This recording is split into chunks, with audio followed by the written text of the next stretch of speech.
Another day of high COVID-19 cases, hospitalizations, and deaths in Wisconsin. More than 3,100 people were diagnosed. Nearly 20% of the total cases since February are still active.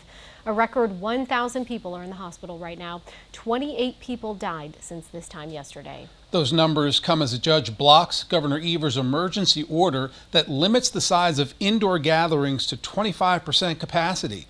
The Tavern League of Wisconsin filed a lawsuit yesterday, and the judge's restraining order is temporary. It requires DHS Secretary Andrea Palm to defend the order in court and explain why it should be enforced. A majority of restaurants and bars are celebrating the news they won't have to enforce restrictions on the number of customers they can serve. Emily Fannin has you covered on how some bars are hopeful this ruling could bring a much-needed revenue boost.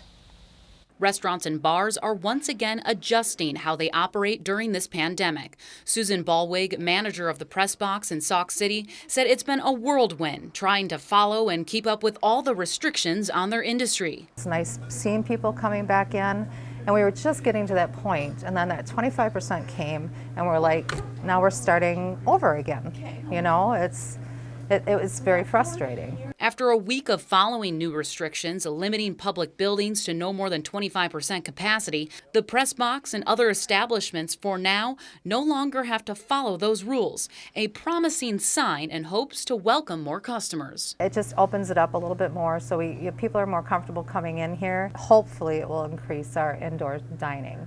The governor and health professionals had hoped this order would start reducing crowds at restaurants and bars, as many customers don't wear masks when they're eating or drinking. The industry says they felt unfairly targeted because they believe they're not solely responsible for the spread of COVID-19.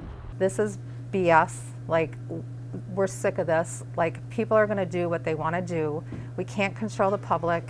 Ballwig hopes there won't be any more restrictions placed on their industry for the sake of saving their business, but is worried it might not last. It affects your employees. It affects, everything. Our business is not what it used to be. In Sauk City, Emily Fannin, 27 News.